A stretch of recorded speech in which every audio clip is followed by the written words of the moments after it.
The screeching hordes of Zom marched endlessly over the infinite domain. Carnage and death ripe in their demon-soiled minds, where memories of their recent victory over human-held ghost dust were still fresh. Their thirst for dwarven blood was great. They had managed to secure a small pack of beat dogs for the assault, a rare gift given by their capricious overlord. To fail now would mean certain punishment in the dungeons of Climate Hells, but this did not bother curious Zom, for he saw only of bringing honor to one.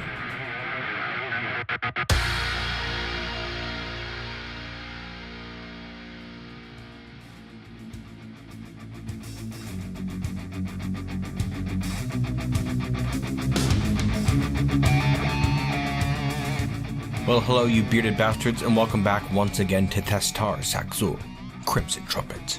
And as we speak, we're in the middle of some pretty big things. As you can see, all the dwarves are currently down here in the King's Hall Fortress area. This is a burrow, they're in here for their own safety. And that's because up here on the surface we see a large goblin siege, way larger than that other siege we fought off. And this time they've brought trolls, which we have seen, though they didn't bring them in that last siege. And they've also brought some beak dogs as well. They're moving straight in, and we're gonna just try to pounce out of the fortress when they get close enough. But remember that down here underground we also have Tegatolon, that web-shooting forgotten beast, which is still wallowing around in this water, but the way is clear for it to come to the fortress, and I believe it's going to be making its way up shortly, so we have to keep a very close eye on this thing. Remember, we want to catch this thing in that web chamber. We want to harvest its webs, but if we're not paying extremely close attention and the thing gets past that chamber and we don't do anything about it, then we're going to be screwed. Because remember, webs are extremely dangerous. But yes, back up here to the surface, we have some trolls taking care of our livestock, which were pastured up here. That's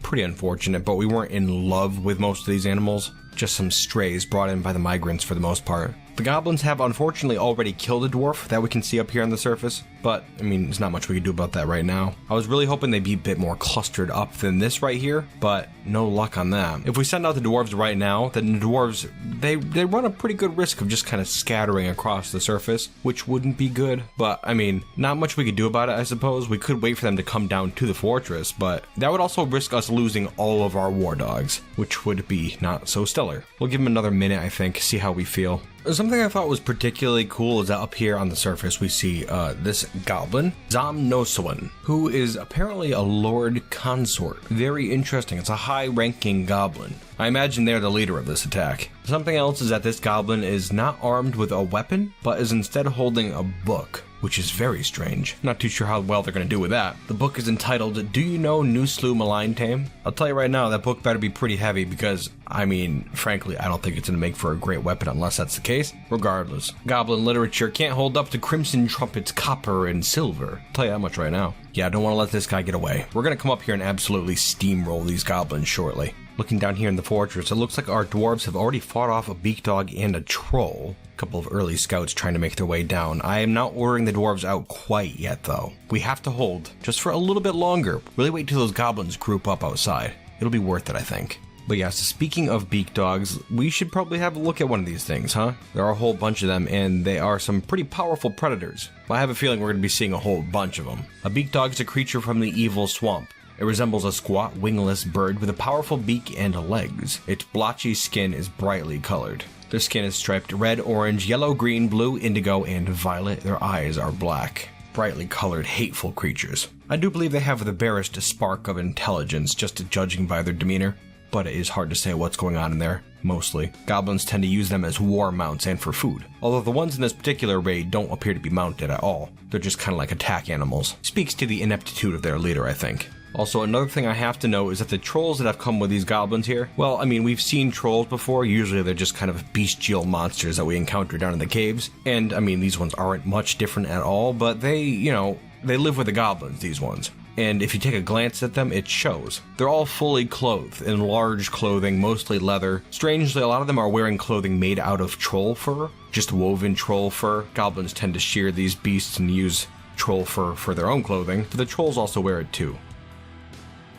While the shearing of trolls might seem to be a rather precarious ordeal, the goblins have long tended to their shaggy wards with seemingly little problem. Unlike the fur of other, more domestic creatures, troll wool is known to be extremely coarse and bears a closer resemblance to the beards of dwarves.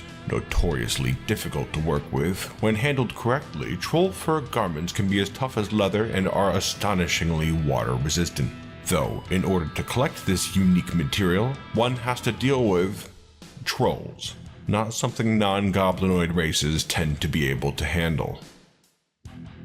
Oh boy, yeah, the raid is starting to move down into the fortress. We're gonna send the dwarves out, I think. Let's do this. But before we do, we're gonna pop back in here down at Tegatolon, who is still down in the water. This would be a terrible time to come up, you beast. Just be content for a moment, please. Thank you. Back up here in the fortress, the dwarves seem to be ready to go. They're all very thirsty, unfortunately, because they've been stationed here for a while. We'll have to make some canteens, but that's the future project. Dwarves, let's prepare ourselves. We have some goblins to destroy. Move out, warriors. They're headed up. Really hoping they do well. There are a lot of goblins out there. Okay, here we go. Gonna be following Katen on the way up.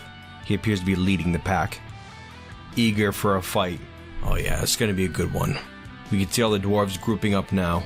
Just shoulder to shoulder, pounding the goblins. Gonna speed things up a little bit. I feel like I'm seeing some injured dwarves here. I thought I saw one anyways. Kinda hard to tell. There's a pretty high density of chaos in this hall, as you could imagine. Yes, good. We have some martial trances going on too. Dwarves will enter a martial trance if they're highly trained. They just get in the zone and begin killing like monsters. Okay. Tegatolon is heading up now. Quickly, too. Damn it. This is a very bad time right here. Yeah, we're gonna have to look away from that siege up top just to make sure we get this under control. Here it comes. Get ready with that lever, dwarves. Now, I've already ordered a dwarf to pull that lever, but who the hell knows how long it's gonna take. I'd rather have the creatures stuck outside than, like, on the wrong side, you know, where it can get to our dwarves. So let's hope I'm being overcautious. That's what we're shooting for. Alright, yeah, here we are. It's coming in. There we go. Okay. The gate closed the creature out. Okay, well, we'll give it another pull. See how this goes. Pull the lever again, dwarves. Thank you, and you know what? I'm gonna order it to be pulled again, like right now. So hopefully that gate will open and then reclose, like immediately. Over caution, that's gonna save us here. Let's see what happens. Oh man, okay, so the Stegosaurus is right here, right at the gate, the closed gate. Also notice there's a dwarf stuck in that pen as well. Let's hope they don't get murdered. Give it a second. Gate's open, and they're both moving right now. Tegatolon is running towards that dwarf. It's in the pen. Okay, alright, it stopped right there. Lost sight of that dwarf, and I'm not too sure what it's doing right here. We have a second, though. Somebody should have pulled that lever. The gate should be closing any second. Come on. Oh my god, please. Okay, there we go. Excellent. Tegatolon is captured in our silk farming pen. That's exciting. That's the first time I've ever done that. Or rather, I should say, we don't have any silk yet, so let's not get too excited. Screw it, I'm excited. Anyways, having a quick overview of what we have left for invaders, there's really not that much. In fact, the siege has been broken and these remaining enemies are probably trying to get the hell out of here. Yeah, they sure are. That's right, and stay the hell out too. Bunch of rat bastards. Man, I'm a little upset that we missed the action up here, but I am totally stoked that we were able to kill that, or trap that forgotten beast. How exciting is that? Man, oh man. Just got the one last beak dog up here running around panicking. The coward. There it goes. Yeah, good job, dwarves. That was remarkable. The trek to Crimsontrumpets was a show of fatal folly for Zom, Goblin Commander. His life began to ebb as he lay there amongst the writhing bodies of his mangled kin. The distant lake waters could be heard, though closer still were the cries of hungry carrion birds. In his last moments, he clutched his book to his chest with all the might he could muster, for within its pages lay the only conquest that had ever mattered. The burrow is turned off and we can get back to work now. That is so exciting. Hell yeah. We did lose this one dwarf up here on the surface, but other than that, we didn't lose a single soul. I don't know how we managed that. That's insane. That being said, we didn't get out of it completely pain-free. Some of our warriors did sustain wounds. Of course, I mean, it's bound to happen. Having a look down here, looks to have 1, 2, 3, 4, 5, 6, maybe 7 soldiers down here or so. Yeah, not stellar. Hoping they pull through. Just gotta get some dwarves with water. Make sure they don't dehydrate out here. That's a danger. I believe we have soap now, so that's good. Still gotta get some access to some nice clean water, though. That's a shameful thing that we've neglected to do. Okay. One thing after the other here in Crimsontrumpets. Down here on the long bridge, we have a giant cave spider who just got in a little scuffle with a dwarf who it knocked off the side of the bridge. That's right, they're down here now, just clinging to the side of this cavern wall. I think they're gonna be fine, though their foot is pretty badly mangled at the moment. Not great. Not great. So we have to save this dwarf, okay? We can get to them. Gonna take a second, but the more pressing concern is this spider. Not too sure what we could do about it exactly. This thing's got webs. It's got webs, just like that forgotten beast that we were so terrified of. I mentioned it earlier. Giant cave spiders are nothing to laugh at. They're horrible. And so we're gonna try a little bit of something here. I don't know if this is gonna work at all. What's gonna happen? It looks like the spider's going out into the caves again, which might be good. Oh, it's coming back up. Oh, okay, alright, it's fighting some dwarves right now pretty badly. Yeah, this isn't a pretty thing. Oh, damn it. Okay, they killed the spider, but we have some pretty seriously wounded dwarves, I believe. Let's have a look. One of the dwarves has their right upper arm cut open, that's not bad. And the other one, their body's cut open, their body is bruised, and their right lung is bruised. Okay, that's not too bad. Though, I'm not too sure what giant cave spider venom does. And it looks like our Sudwaker, the brewer for the fortress, was injected with giant cave spider venom. Oh, one of our groundbreakers too, both of them were bitten by the spider. That's not good. Yeah, gonna keep an eye on these guys here. It might just cause some extreme pain, some nausea. Well, I guess we'll find out soon enough, won't we? Hang in there, you two. Damn spiders. At least we didn't see any webs. Yeah, I tried something there. You may have noticed some dwarves rushing to the area during that attack. And that's because what I did was set up a tiny little burrow right on top of the spider. And I turned it on, which forced the civilians to go down and surround the spider, essentially. And like, while they weren't commanded to attack the thing, they were in such close proximity to it that the spider must have been alarmed, lashed out at one of them, then some of the other dwarves jumped in. It's kind of a finicky system, but notice the spider didn't shoot any webs out at all. That's excellent, because if it did, it would have killed those dwarves no problems at all. So I think that's gonna have to be a tactic that we utilize going forward there against cave spiders anyways. I don't think it would work against forgotten beasts at all. I think those guys just spray webs all over the place regardless. Nice to have a tactic to use against these things though. Oh, yes, our forgotten beast. Isn't that nice?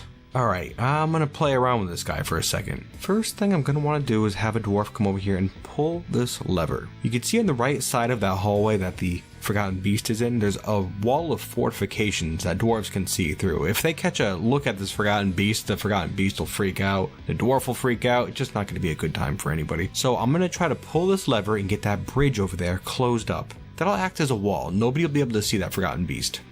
Okay, here we go. Lever's pulled and the bridge is up. Excellent. Now I'm just going to carve this wall open real quick. Gotta remember we have that dwarf down in the cave still. Gotta save them. Ooh, that was kind of close. I did forget.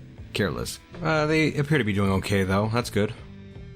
The dwarven silk takers scouring the caves for spider silk might be fortunate enough to come across a small, dirty patch of furnace death on the best of days. Immediately recognizable due to its uniquely thick strands and shimmering iridescence, furnace death, or beast silk, is known to be breathable, sturdy, and highly flexible. Much more so than even cave spider silk. The webbing of beasts is truly a singularly exotic material, highly prized by those fortunate enough to be clothed in it. Oh boy, okay, we have another forgotten beast up here in the first cavern layer, and would you look at that, another delay. The forgotten beast, Fayoba Onanalara, has come. A huge one-eyed lobster. It has two long curly tails and it is ravening. Its cobalt exoskeleton is rough and cracked. Beware its poisonous vapors. That could be a really bad one. I mean, like I've said with that gas in the past, it's kind of the same, I believe. I'm gonna say that again. I think the vapor can have any sort of effect, like paralyze your dwarves or give them a rash or some stupid crap like that. So it's hard to say. As to its nature of being a giant lobster, I'm gonna say that makes it kind of frail. It's much easier to break bones when your bones are on the outside, you know? Whereas with a mammal or reptile or something like that, you have to beat your way or slice your way through all the flesh and muscle. But this thing here, you know, like you crack through its leg, that's it. It's got multiple legs, sure, but only has one body. I think this is going to be an easy one. Just going to come down to that vapor. Let's see what happens. Now, I've already told my warriors to come out here and destroy this creature. We'll have to see how that goes. The hope is that, well, because it's fighting this troll out here, it's going to be kind of occupied and maybe delay its departure off into the water like all of our Forgotten Beasts so far. Plus, with it being a lobster, I mean, it's just inevitable, I wager. Pretty annoying. Look at that though, huh? Can I call it or what? The stupid thing goes directly down into the water. Of course it does, of course. Lobster, water, Forgotten Beast, and Crimsontrumpets. Of course it's in all water. Can I tell you, I really don't like that whole thing. That these stupid beasts just go directly into the water like every single time playing their stupid games. Oh, it's annoying. Get up there, you beast. Again, I guess we're just gonna kind of click forward here for a second. Don't want to take too much time on this damn lobster. Okay, here we go. Some time has passed, but it came up eventually and is now face to face with one of our log takers, who I don't think is going to be having a very good time shortly. Though the log taker is armed with an axe, and I'm hoping that can do the trick. Sometimes that can do it. As I said, I don't think this lobster is going to be too tough. So let's just hope for the best here. Let's see how this plays out. Good luck, my friend. Okay, here they go. The lobster's moving in. The log taker is running away. You can see that gas there. All right, I'm making a squad real quick. Putting the log taker in there.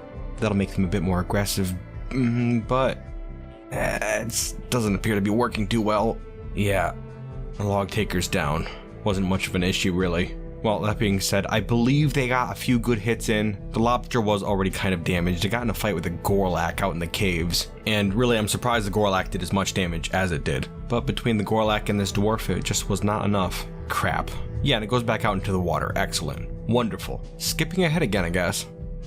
Alright, hold up a second. This is Krug editing right now. Normally I slow down the game speed before big events happen, fights and stuff, but this one caught me off guard, so it goes pretty quick. Here, take a look. Resuming. Okay, alright. Whoa. Unexpected. So that lobster just caught one of our civilians off guard, one of our bone flakers, a bone crafter. Caught him off guard. I thought for sure it was just gonna murder the poor dwarf, but does not look to be the case. I don't know how they managed it. This civilian's unarmed. They just punched the thing to death. Holy hell. Good job there. That was Tyrist who did that right there. I think they've been in the fortress for a while, but I don't really know what their deal is, frankly. They have a bunch of family, but none of them is in the fortress, and they've also created an artifact, but it's not telling me what their artifact is. They didn't create it here in the fortress. They did it beforehand. Oh, wow. Crap, did you see that? They were walking across this bridge here back to the fortress. They just started bleeding halfway across the bridge, like heavily bleeding too. And then they just dropped dead. That was it. Okay, so I'm thinking we got pretty lucky with that one right there, actually. I'm pretty sure this bleeding was caused by that vapor that beast had. I don't really know what the hell that did. Dissolve their skin, made them cough up blood, did something. Man, imagine if we had our 30 warriors in there fighting that thing. Whew.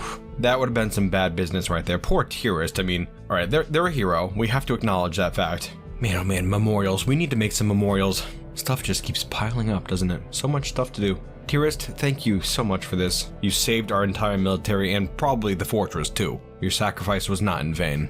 But yes, resuming fortress work now. I really want to deal with this web shooting beast. Now, you see what we're doing here is we're bringing a dog in and we're going to attach it to this rope right outside that fortification. Now, the hope is we can lower that bridge, the beast will see the dog and start spraying out webs. And then we can just raise the bridge back up and collect the webs. Pretty straightforward, right? Now we just got to get someone to come down here and pull this lever and, just kind of hope it works correctly. Okay, lever is pulled, bridge is down, and no webs are being spat out. Doesn't look to be working. Vexing. You know, I'm gonna try something. I'm gonna try to get dwarves to walk right up against that fortification and see if that does anything. Obviously the dog's too far away. Okay. Oh, there we go. There were some webs. Not a lot. Disappointing so far. Yeah, that's not working at all like I expected. We have 2 units of webs out here. One's gonna get crushed in the gate when we close it, but okay, looks like we have dwarves just running past the Forgotten Beast now. Poor bastards. Too much for him to handle. Something else we could try is to get our warriors to come down here and stand outside that fortification. Okay, that seems to work right there. Just get our warriors out there. Yeah, they could just stay out there for a little bit and the webs just come shooting out all over the place. That's a bit more effective. Actually, we could make this chamber a bit wider too. We'd probably get some more webs in there. They seem to be hitting that wall and stopping. That is very interesting. Yeah, okay, so that's some webs. Wonderful. All right, you dwarves, good job. Get back to work, will you? Unfortunately, now we have to close that gate. We're gonna lose those 2 wheelbarrows, and oh, you know what? We didn't lose those webs that were on top of the gate. Well, that's good. We saved most of the webs. So yeah, it's not terrible. It's a little micromanagey, but it's not bad. Certainly not when we're getting Forgotten Beast silk out of the deal. I'd say that's definitely worth it. Hell yeah. Yeah, I think we can make this even more efficient though. Excited to see what we can do with it. Of course, even more exciting. Would you have a look at this? We finally discovered the 3rd cavern layer. That's right, we dug down this far. At long last, huh? And another interesting discovery too. Right here. Strange. Seems like it was sitting here, waiting for us to discover it. A gift from the gods. Well, hello you bearded bastards, and welcome to the end of the episode where we're going to be talking about some behind the scenes things. Now, okay, first off, this was a pretty exciting episode, okay? It was very, very exciting. We had the siege, we had a couple of Forgotten Beasts, that whole web silk thing there, that panned out. Very excited to see how that turns out. But I guess the thing that is at the forefront of my mind currently is our latest discovery down in the 3rd cavern layer. Yes, we have discovered Adamantine, which is exciting. That is exciting. But like, okay, so I don't think since I've been doing these behind the scenes looks here, I've discovered Adamantine in one of my videos. And I run into this peculiar problem when I do, because like, spoiler warning, if you want to hear Dwarf Fortress spoilers, click away now. But yeah, that's kind of the problem here, because like after the first time you discover Adamantine, like, you know what it is. Like, I know what Adamantine is. I know what it does. Never in one of my videos have I not known what it is. So it's like, you find it and it's like, I mean, I'm already role-playing a significant bit, so I might as well just role-play that a bit hard, just so someone who doesn't know what it is can enjoy the discovery process, sort of, through the videos. But like, if you don't know what it is, an adamantine spire is found in the 3rd cavern layer. Adamantine's a very powerful type of metal. It's incredibly light, can be very, very sharp. The blades made with it are incredible. Armor made from it is incredible, but it's also incredibly dangerous because adamantine, it like kind of forms itself up in these vertical shafts, and you could mine it out all happy, absolutely, but at some point you'll notice it's hollow. There's a hollow tube that runs through the center of it, and if you break into that tube, well, you'll have access to the underworld, hell, pretty much, filled up with demons. And that's not good news, because like one demon could be much worse than a Forgotten Beast. They typically are, actually. A lot of demons, thankfully, are kind of like made out of snow or steam or something incorporeal like that, where, you know, a dwarf can just run up and sneeze on it and it will just explode. But other ones aren't like that at all. And like, you can find ones that are just like giant raccoons that breathe fire, or like ones with, you know, deadly dust, poisoning gas, all that sort of stuff that a Forgotten Beast has. Except demons don't feel pain, they can't be knocked unconscious, and usually they show up in great numbers too. So typically when you encounter them, it's the end of a fortress. I say this, but I've been successful fighting them off several times, even in my videos here, but I've also gotten incredibly lucky. I'm trying to think of all the times I've ever fought them off in my videos, but like I fought them in Gomathzon back in the Steel Clutches series, and I'm gonna say with that one I got pretty darn lucky. The fortress had several things going for it. Like back then, stress wasn't an issue. I also had some blazing metal equipment, which is like this divine metal that we were able to scrape up from a nearby vault. So that helped us a bit. That's kind of close to adamantine gear. Plus we had an adventurer that I had started, and that guy was pretty powerful too. On top of that, a bunch of the demons were made out of ash and steam and that sort of stuff, so they just kind of blew apart. Plus we created a big trap to deal with a bunch of them as well, which really helped. Something we won't be doing in this fortress. That's the whole premise of this fortress, is not making traps, so that's not going to help us here. Another time I encountered demons was in Skull Horror, a fan favorite series, and yeah, we were able to fight them off easy enough, but I think we encountered a bug when I fought them that time, because we found them, we dug our way into hell, and when you initially encounter the demons, usually a square of them pops up, and there'll be like 40 demons in this one mass, and they rush up into your fortress. But upon seeing them that time, like I got the message that the demons had arrived, arrived, but they just disappeared straight after, immediately. And then after that, it was just kind of like, you have like little piddly demons walking around down there afterwards. And those ones came up, but, it was nothing compared to that initial wave that bugged out and disappeared. So yeah, got pretty darn lucky with that one. So you never know what you're going to run into with one of these things. I'm particularly spooked to face the demons that would come out of this one just because we're not using any traps. A. B. We don't have any steel equipment even. It's all just copper, so that's not going to do any good against the demons. C. We only have the 30 dwarves. They're well trained, but like even if we had like a full-on 60 dwarf military, then I don't know, man.